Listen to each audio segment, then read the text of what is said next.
Learn the most advanced recruiting techniques. Land the most desirable talent. Launch your company towards massive success. This is the Higher Power Radio Show with Rick Girard.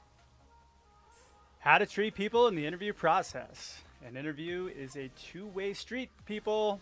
You need to sell the person as well as having them sell you. I'm Rick Girard, and welcome to the Higher Power Radio Show. Our mission is to discuss and deconstruct insights from top-performing entrepreneurs and industry experts. Every week, we uncover tested tactical solutions to solve your company's toughest hiring challenges. Today, we have a special guest. We have Deborah Kantor. She's the president of Kantor Sales Associates. Deborah has mentored and trained countless sales professionals in her 4-decade-long sales career path. She's also been a student of every aspect of sales cycle, from prospecting to close, and in building of trusted partnerships along the way. She has been a top performer in the staffing and real estate industries prior to her current coaching and training business. And beyond the sales skills necessary to open doors, Deborah is passionate about knowing how to present value proposition and communicate the why. Deborah, welcome to the Higher Power Radio Show today. Good afternoon, Rick. Good afternoon. Nice to be sitting across from you with mics in our faces. I know, right? All right. So I'm actually having a volume problem. So let's see. We're going to cover 3 things today. We're going to kind of go over how to treat people in the interview process. We're going to talk a little bit about contact and feedback, and then kind of what kind of results people can get. So let's first start with, we had a conversation prior where we were talking about kind of the active job seeker and the passive job seeker. So let's define what that is and kind of talk a little bit about, how that correlates to what we're talking about today. Absolutely. So I think what you and I chatted about, and it's a point well taken, is that people misunderstand active and passive job seekers. Yeah. I happen to believe that everybody is a passive job seeker at all times. Yeah.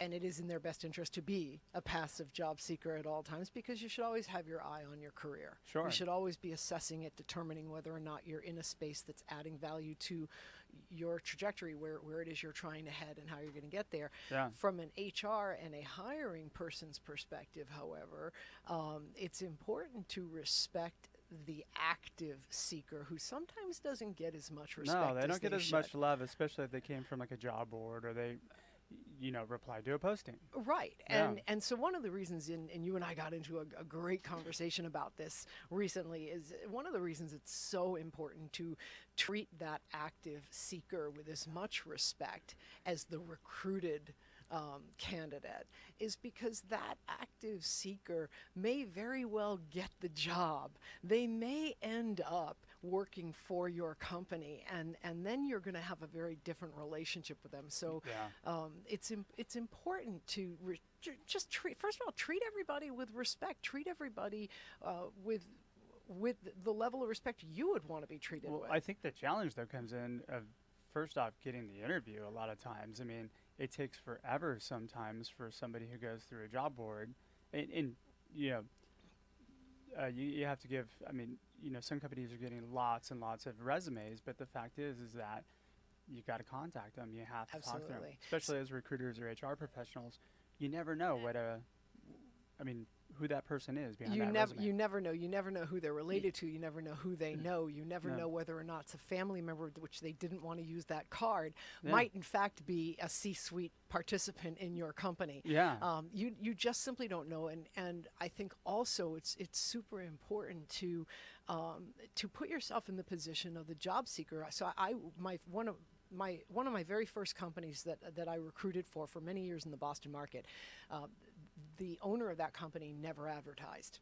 ever. And Yeah. and as a young recruiter, we would say, but everybody else is advertising. Why can't we advertise? Because of name, we want name recognition. We want people coming to us.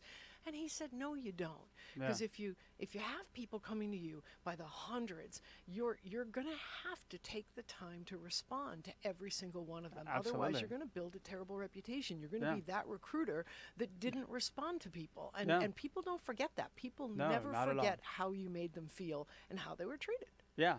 And the act of not calling them or not responding at all, even with a thank you, simple thank you, but you're not a fit right now. Absolutely. Some acknowledgement that your paper or your call was received. Yeah. So what are companies missing here? I mean, really, you've got a flow of candidates. I mean, again, and most of these come from advertising, posting your job description or Yeah. your job posting app. So what are they missing? I think they're So here's the thing. I think the thing that they're mostly missing is that they think that they have the ability to identify the best possible candidate out there by running these job boards. So now I'm going to make a plug for recruiters and for the Yeah. staffing industry. And so I've always believed that no matter how large of an ad response you get, you're only going to see the best of the people that responded first of all, and that's or the ones who are actively looking. and that are Yeah. actively looking, and it takes a lot of time and man hours and effort to properly handle that, which is to respond to every person, to read through every resume that has responded, because you just if you stop it at the 100th resume, because as the person managing that process, you just can't fathom reading another one. 101 was probably your hire. Right. Yeah. 101 was probably your hire. Yeah. And that, therefore, you put yourself to begin with in a really tough situation where you're not doing yourself a service.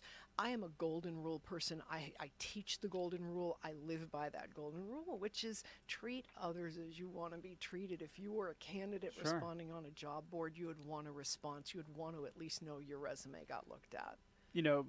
What I found though too is that there's a lot of good people out there who write terrible resumes. Yeah. Right? Especially if somebody's been in a role for a long time, they haven't looked. I mean, writing a resume is not something that's on the top of anybody's list. Right. We had a guest on a couple weeks ago. He was talking about how he conducts what they call white space interviews on the resume. Yep. So they're interviewing for everything that's not on the resume. Exactly. And that's, I think, a brilliant way to look at it. But here's the thing: you can't really judge a resume. You can't, but here's also But you the thing. can contact them. That's right. and- And you look in other spaces too, right? When you and I grew up in the business many years ago, and I'm even older than you are by quite a bit. Okay, fine, I put that out there. Back in That did not come from me, folks. My day, back a long time ago, there was not LinkedIn. Yeah. Which is such a beautiful tool. Oh, It is yeah. a beautiful tool. There is pretty much anybody in the and under the auspice of a professional out there, and Yeah. in whatever that category, they're going to have a LinkedIn profile. So even if I like to think of resumes as outlines. They're outlines. They're Oh, going to yeah. give you a general idea. Go jump into that person's LinkedIn and take a look. But also, to your point, look for what isn't there and what the story is. Because Yeah. what I tell candidates, so I coach individuals on how to bring their best game to the interview tables. That's one of the ways that I train and teach and coach. Yeah. And what I tell them is use your resume as an outline, but you need to fill in that beautiful story. You need to tell the story. Well, but that's the challenge, is actually getting to the point where they do or Right. are able to tell Right. the story. I go to a lot of events like you do, and I'll have people that I'll meet. They'll say, "Oh God, I've been looking for a job for a while. I've sent out over 100 resumes, and I've gotten 4 interviews." Right. Right. Right. So, I think it's really kind of laziness on our part that we're not calling each person that we to really find out if there is anything there they can bite on. Right, and I think there's a lot of ways to do that. But here's the thing that the human resources professionals will, hate me for saying. If you don't, as an HR rep, somebody who's managing the hiring process, if you don't have the courtesy to contact the candidates who took the time to forward their resumes in whatever manner, if you don't do that, you're feeding the behavior of circumventing HR. Oh, yeah. And I have to be honest, anybody that I privately coach, I coach to find the decision maker. I coach them to circumvent Absolutely. that process. And I don't mean to be disrespectful. However, we know for the most part that there's a process that HR has, which is typically, now I'm not talking about everybody, but Yeah. typically it is not to reach the candidates that they have already screened out by judging a book by its cover. And that gives an entire group of people, but in that group, the right person might be there. Yeah. And my advice is going to be to those candidates to go find the decision maker, go reach out to that decision maker. This is where you and I are on the same page, because I gave a talk at Disrupt HR a few weeks ago, and there was a panel afterwards, and one of the questions that was posed was, okay, well, I've heard that, I might be better off going to a decision maker than going through HR. I want to get an interview. And of course, there was some standard answers about, you should trust HR and that they will do. And, again, there's a lot of professionals that do it, but everybody knows the most powerful way to get into a company is through an employee referral. Sure, of So course. if you can somehow get to one of the decision makers and work your way from the top down, that's really going to be the best way, And this doesn't help recruiters either, because we want, most recruiting firms want the paycheck off of it. But Well, right, it's an but effective the God's way- honest truth is, you know this as well as I do. Yeah. We as recruiters know that the way to successfully fill those roles is going to be to start with the decision maker, Oh, the yeah, person that the absolutely. position reports to. Yeah. That person's going to be able to better describe what they need, what they're looking for, who is going to be the most successful in that role over the long haul. Yeah. And there's no problem in working with HR after the fact, but as a process versus as the foot in. Yeah. So it's a truth, and we're sharing the truth. Yeah, I feel you. So, which brings up the question, so why don't we give more feedback when people apply to an ad versus an employee referral? I mean, they should be treated the same way. Right. So why are we not doing that? I mean, So you and I we just can had a let- great conversation earlier about time, Yeah. right? And that's always going to be the first answer. It's Yeah. time. How do you fit everything that you need to do into a day? How do you make sure that you're getting it all done? Ooh, And I have an idea for that, actually. what is Redo that? your job description to where you have a call to action at the end, so that you're getting the person to respond with some answer that gives you an insight as to who they are as a person. So give me an example of that. What does that look like? So, one of the things I teach is a call to action, right? So if somebody responds to your job posting, you say, hey, we want you to answer these 3 questions. So you might ask a question like, what do you feel you're capable of achieving, right? So you want somebody to express something a little bit about themselves, or what's the most significant impact that you've had in your current work environment. Yep. So get an idea of how they answer. If somebody can answer it in a pretty well thought out kind of creative way, then that gives you a reason to call them. I love and people that. who don't respond back, you clearly put on the job description that you don't respond. Right. So I love that. And yeah. I love that question, right? I just thought of a great question I would want to be asked, which is what would you want to be remembered for? Yeah. Yeah. Right? Like, that's a cool question to ask. Oh, there's so many good questions that Yeah. are thought provoking, and it, Agree. it give you an insight as to who that person is. Absolutely. That way you don't have to look at a resume. You can look at something that's in their words that is their marketing piece. Well, and also look at the times we live in, right? Yeah. So I recently saw, and I'll have to forward it to you, and you could maybe put a link out there and forward it to your listeners. I saw such an impressive digital resume where it really brought this individual alive in an entirely different format, gave you a sense of numbers over their career of how many people they managed in this flowing, moving digital resume. Wait, you're talking about like a video type resume? It was kind of like a video resume. It's like a link, and you click on it, and it tells a story. Okay. Right, which is what we're talking about, Yeah.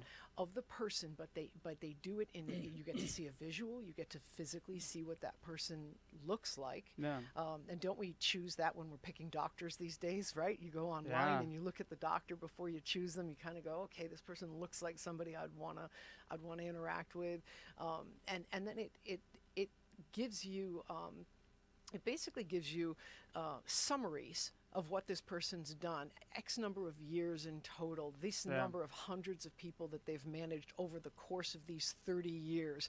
If they're in sales, what their total sales volume has been over the course of their entire sales career, which puts their information out in a very interesting, fruitful way that makes you want to ask questions. Well, you know what, too, I think the other piece of this is, let's throw it back on the job seeker. The job seeker should target what they want and where they want to be. I've heard, I read an article on LinkedIn actually a few months ago, where there was a girl, her dream was to work for Airbnb. Yeah. So she created a project, built it out, and sent it to the CEO of the company. Love it. And of course, now you're getting the traction at the top, and they hired her. Absolutely. Right? So you can't do just a general job search. No. You should be doing a career search and targeting where you want to be, where you feel like is going to be perfect place for you to thrive. Absolutely. And unfortunately, when you're actively out there looking for a job, sometimes that doesn't come through. Well, because you just said the two operative things. There's a very big difference, as we know, between looking for a job and managing your career, and doing that in a proactive way versus a reactive way. And sometimes, unfortunately, people are put in reactive situations. But the best advice for any candidate that might be out there listening, and we're all candidates at one point or another, we all are, is to manage your career proactively. Yeah, absolutely. And then you're never, for the most part, typically not put in a reactive situation. I like to figure out a way to just abolish resumes anyway, because all they do is kind of set the stage for prejudging and bias, really. Yeah, I agree. Because there are people, throughout my career, I've had managers complain, oh, this person looks like a job hopper. But a lot of times, there's legitimate reasons behind it. Not to mention that the vast experience that they've had. They've had an opportunity to see a number of businesses and how those businesses run. And see, that's the spinner recruiter in you, right? But it has the benefit of being the absolute truth. Yeah, so very true, right? Right. All right. So we're talking to Deborah Kantor, president of Kantor Sales Associates. We're going to take a quick break, but when we come back, we're going to talk a little bit more about how to act as if you're the candidate and building the process for relationship building. We'll be right back.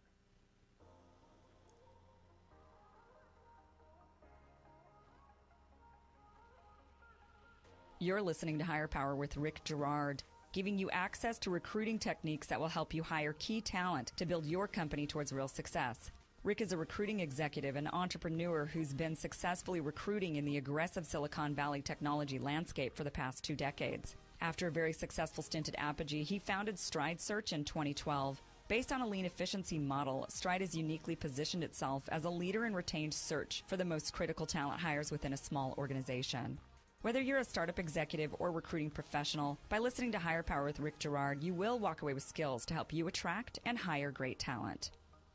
Now back to Higher Power with Rick Girard. Welcome back to the Higher Power Radio Show. I'm your host, Rick Girard, and today our guest is Deborah Kantor, the president of Kantor Sales Associates. She's a sales trainer extraordinaire and an ex-recruiting professional. So we just discussed kind of the first pieces of this puzzle here, what an active job seeker is and why we treat them differently. Now we're going to talk about kind of how we best process this relationship, this job seeker and employer relationship, so that everybody's happy when we get to the outcome, no matter what that outcome is. Yep. So you had a kind of a unique perspective on it. You said, act as if you're the candidate. Exactly. All right. I just think that it's imperative in any business, no matter what we're doing, and again, it's the core of what I teach, is to build rapport and to build relationships and to treat people as you would want to be treated. And that means in an interview scenario, having the compassion for that person sitting on the other side of the desk or in the other chair, and allowing them a comfortable space to really open up. How many times you and I in our recruiting businesses have sent the right candidate out based on their background, based on what it is they're looking for and what they could bring to that company, and you really think to yourself, oh, this is going to be great. And the person interviewing them took an approach that was, we're going to find a reason not to hire you. They've got the reason not to hire you perspective. They've got that attitude where we're going to trip you up. We're going to ask you questions that are going to make you uncomfortable. We're going to disrupt you. And which isn't bad if that's your environment, but for the most part, it doesn't make the person feel it that doesn't great. make the person feel comfortable, and so what you end up with is a candidate who walks out saying, I blew it, I got But you know nervous. what? You know what's funny? Those people are the ones I usually end up placing for some reason. The ones who come back and they say, "It was great. It was an awesome interview. Yeah. I want to work there." You learn never to trust Yeah, the you're like, feedback. yeah. Oh, okay. They're like, "Oh, worst candidate ever." No, I know, but I think from the perspective, going back to the question you asked, which was what could we be doing better as interviewers, whether you own your own company and you don't even, you're not at a point where you even have an HR function, you're doing the interviews yourself as an owner, or you do have an HR function and that person's in there. I think if we all came to the table with a little bit more compassion and open mind and open heart to interview this person with the idea that I would like to see this go to the next step. Let's find reasons to let this go to the next step. And that's going to make the candidate more comfortable communicating and sharing and giving you vision. It might be that when they do that, by the way, that you then determine, they're on a different track. They're not going to be the right candidate for us, but now at least I gave them a chance. Exactly. Well, recruiting is a sales process, right? So if you look at it from a sales training perspective, you always want to identify the pain first, right? Mm-hmm. And then you want to be able to kind of find out the details on how you can heal that pain. That's right. But recruiting doesn't work that way a lot of times. Right. It's more about, hey, look, we're this special company that you know nothing about, or you might know something about us. And if you are lucky enough to make it through our process, then we'll hire you. Right.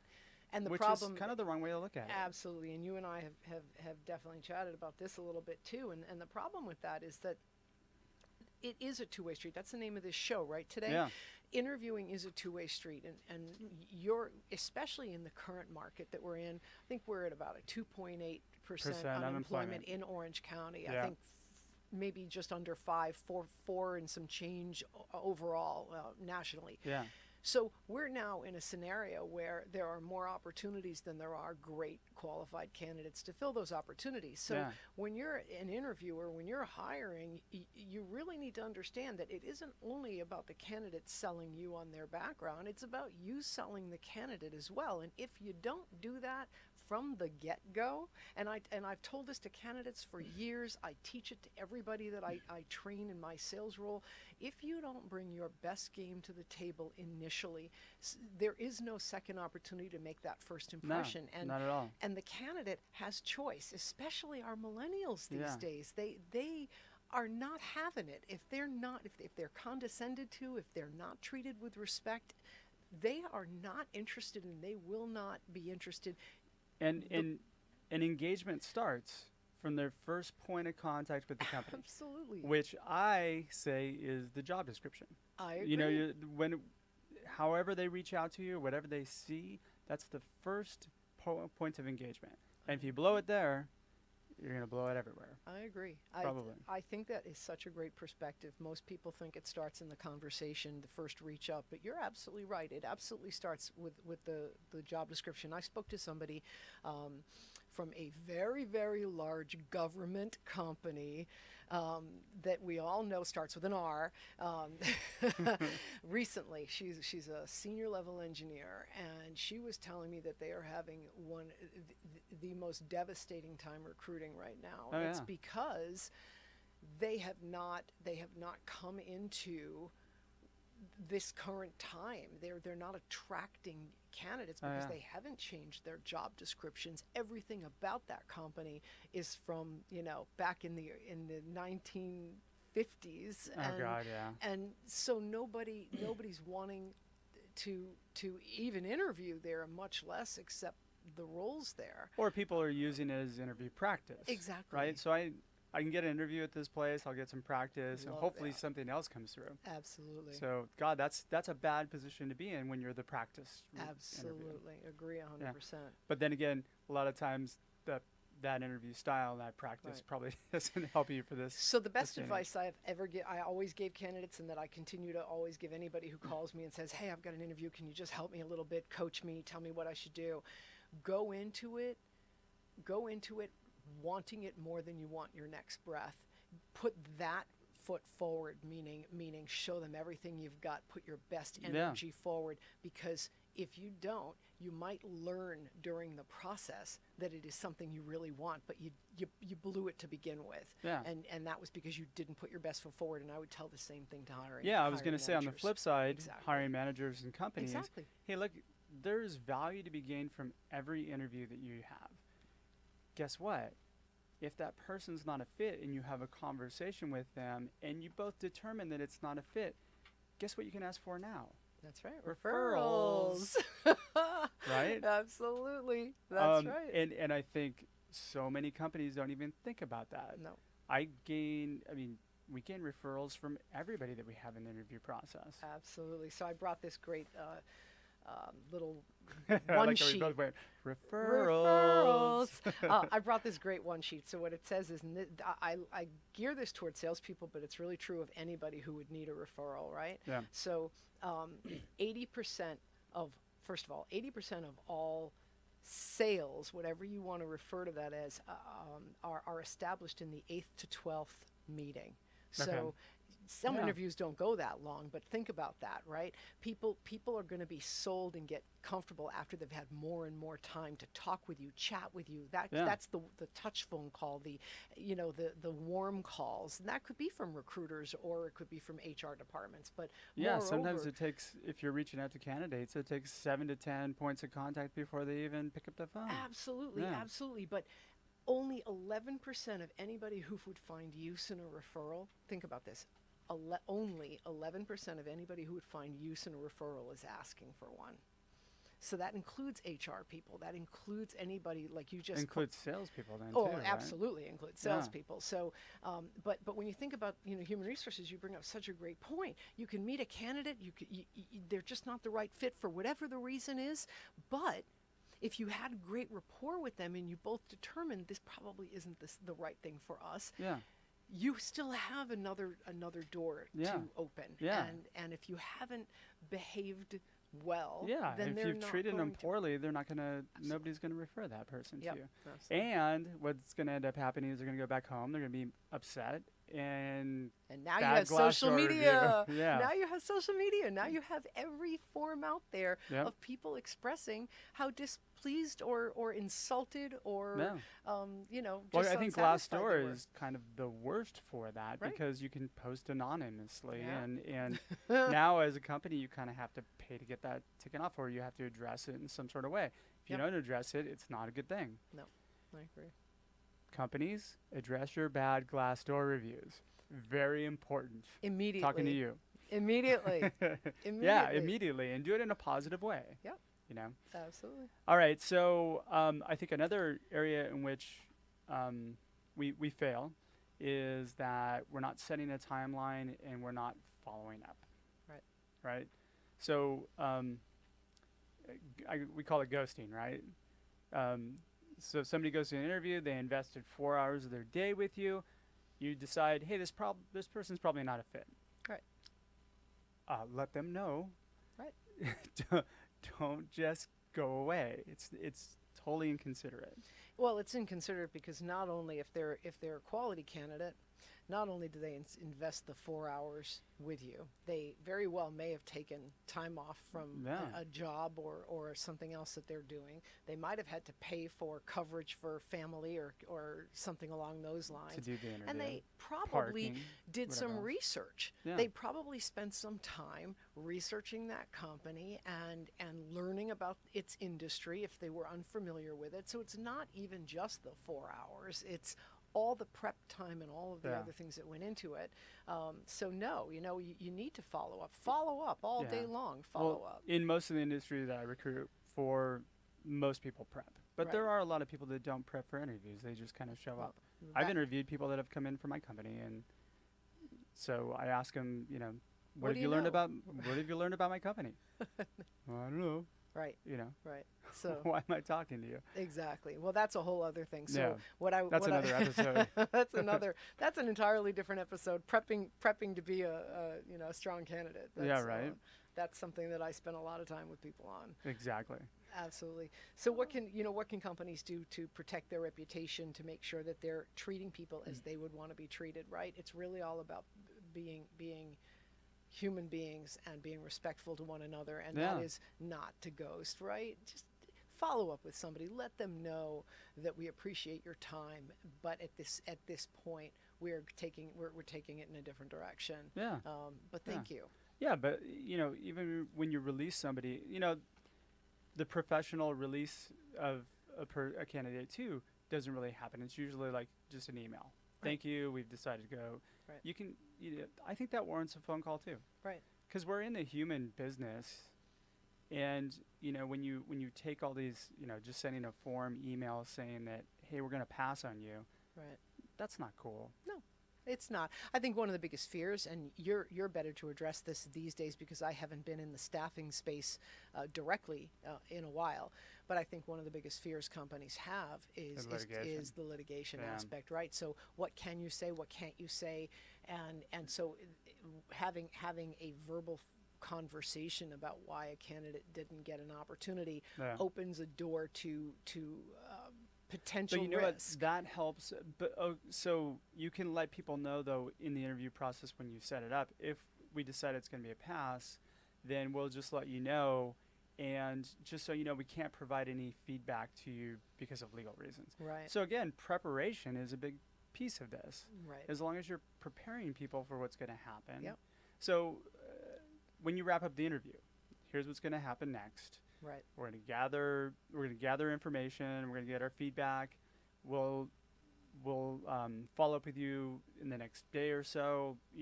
If you don't hear from me by the day after tomorrow at 4 p.m., just call me.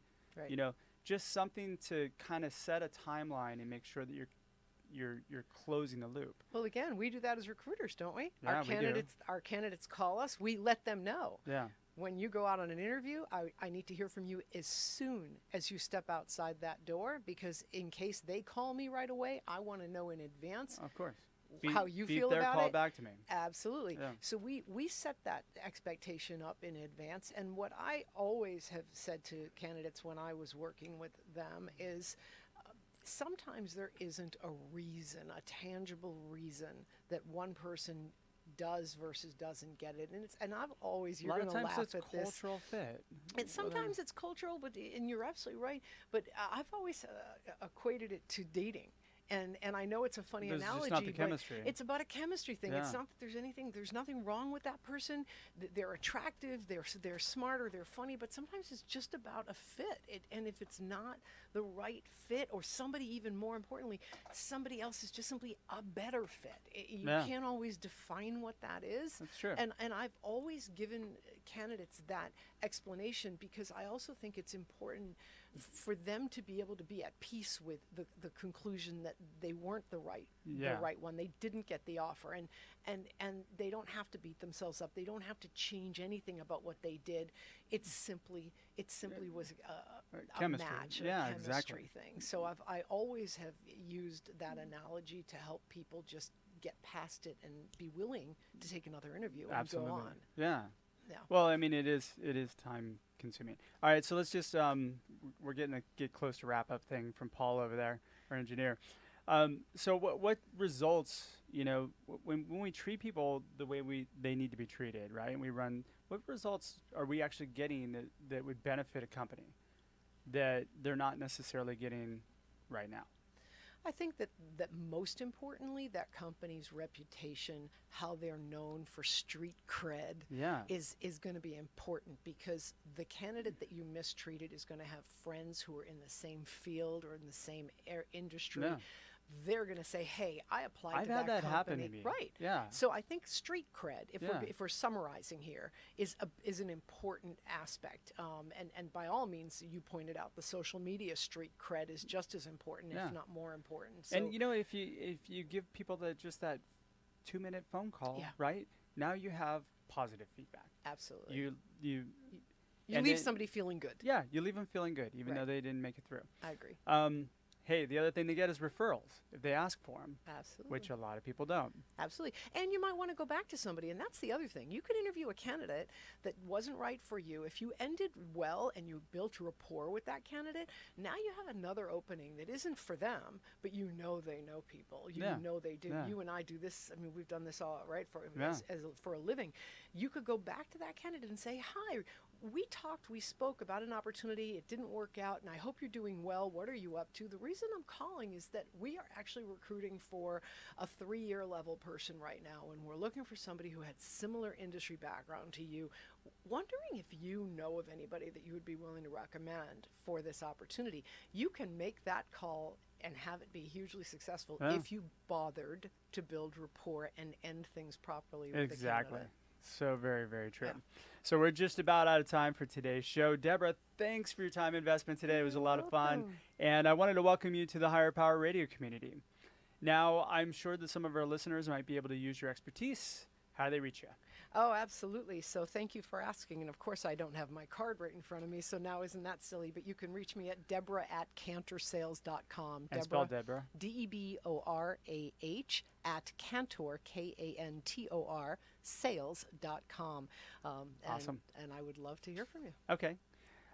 Is there any number that can reach you, or you have any events that are coming up? That you do speaking as well, right? I do. Yeah. So I primarily coach in the staffing and real estate space, both for candidates as well as recruiting companies who have teams that are looking to take their sales and production to the next level. There you go. And I do a lot of public speaking as well. A couple of events coming up. One is the OC Largest Mixer on the 29th. I'll be there. Nice.